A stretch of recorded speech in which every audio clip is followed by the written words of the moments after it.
What's up, guys? Lewin here at GarageBand and Beyond, back with another Guitar Tuesday. Yeah, Guitar Tuesday. I love making these videos for you guys, so I hope you're enjoying watching them. I really do appreciate your support here on my project. That is awesome of you, so thank you. Why I'm here today, I wanted to talk to anybody out there who's, like a guitar player, whatever, piano player, somebody who doesn't have a bass in their home recording studio, but has been thinking about getting a bass and wondering what should I get, okay? So I wanted to just tell you guys that I personally really like the inexpensive basses. I'm not a professional bass player. I don't need a really expensive bass to do the basic bass work that I need. All I need is something that makes some, bass octave tones, that doesn't buzz a lot, isn't just a terrible sounding instrument, doesn't play badly, all that kind of stuff. So I wanted to talk about lesser expensive basses, but how to find the good ones, okay? Because there are a lot of them out there, and it's an easy thing to, get daunted by how many variations there are.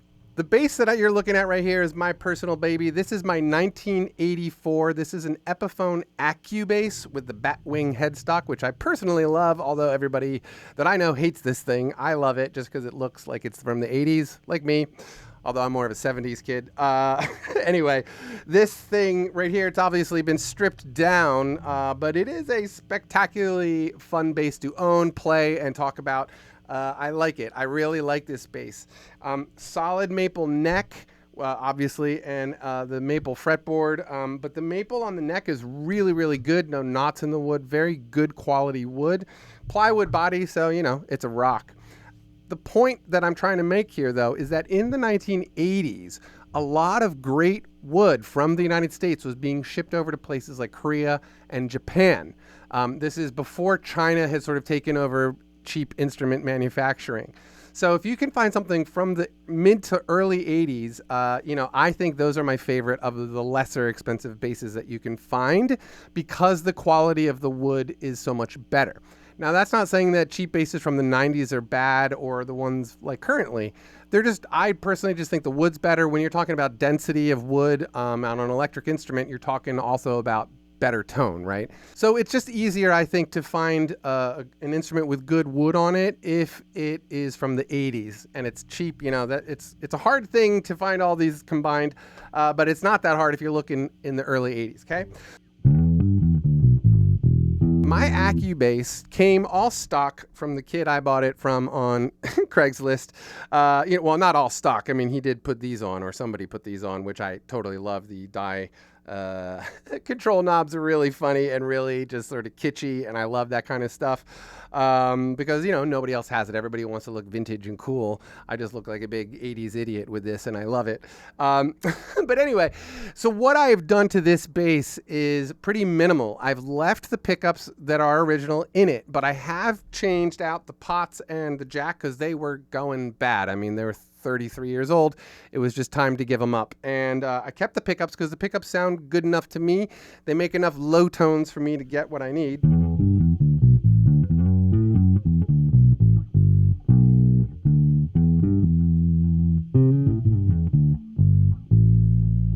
It's just a fun thing to play. But anyway, so one of the things I wanted to talk about is that the Star guitar systems that you find, there's an eBay store. It's not like a big deal here. There's one guy in Texas who does all this pre-wiring of parts. So in my case, I bought like a piece of wood that had these two control pots in it and the jack. They were all pre-wired. All I had to do was pull them off the plate that it came on, remove my stuff, put his stuff in, and then connect the pickups. It was a really, really easy job. I think to do this bass took me all of 20 minutes because it was so simple. I've made other videos about those Star guitar systems. If you look back in the earlier Guitar Tuesday videos, I did a restoration of my Stratocaster, and those Star guitar system parts were essential to that. I'll leave a link for his eBay store below because they're cheap, they're really high quality parts, and it makes the updating of your bass or guitar, or whatever you may be changing, it makes that whole process a lot more easy on you.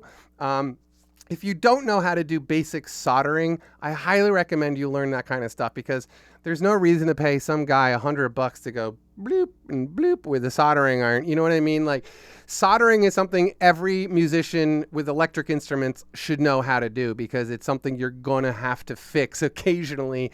Solder joints break. It's not very often, but when they do, it's nice to be able to repair it yourself. Very simple thing to do, and the tools and stuff are very cheap. And there's a bazillion videos on YouTube about how to solder. So just learn how to solder. Really good thing to do. But yeah, if you're like me, I have a recording studio in my home. I record a lot of songs for myself and for clients. Hey, don't forget that I mix and record songs for you guys. Check out GarageBandandBeyond.com. There's a mixing inquiries page there. Check that out if you are curious about having me play or record or mix anything for you. That's where you go. But anyway, this bass here has been on tons and tons of songs that I've done for people all over the world, and at no point has anybody ever asked, what kind of crappy bass are you using? Everybody always says, man, it just sounds great. I love the bass parts. Sound great. Thank you. So don't be afraid of the lesser expensive ones, unless you're like a professional bass player out there, and you have a ton of money to blow on instruments that you don't play a lot. Go ahead and buy a good P bass or something, or whatever you like. But if you're like me, where I have my passion really lies in guitars, mandolins, and keyboards, obviously, I only have two basses. I have this one and an acoustic, and that's just for sort of noodling around the house with. But anyway, the whole point is that, if you're like me, just a guy with some guitars and a home recording studio, and you want a bass, don't be afraid of the lesser expensive ones. Try to find ones from the early 80s if you can, and update them as you want with the Star Guitar System stuff. This isn't this is not a paid sponsorship or video or anything by Star Guitar Systems. I just buy a lot of stuff from him, and I recommend it. It's good stuff. So.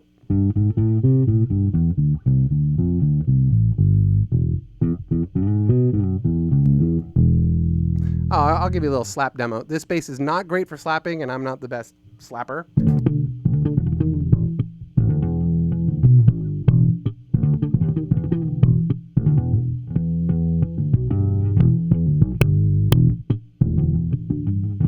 And none of my amp settings are slap. I will add one last thing. This bass with a pick, totally good.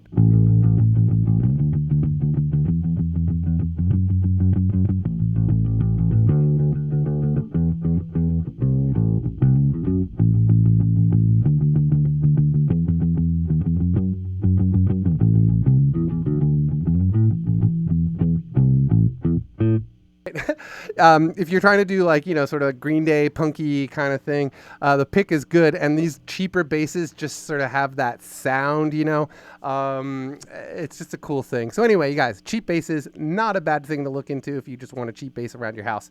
I think I've said that enough times today. So check out all these other videos that I made here on GarageBand and Beyond. I really do appreciate it when you guys hit the subscribe button, watch the other videos I've made, share them, all that kind of stuff. It helps my channel grow here. And this is a project that I have a lot of passion about. So you guys, I really appreciate all the help you can give me just by watching. And that's nice and easy. So anyway, you guys have a great day, and I'll talk to you soon. All right. Peace.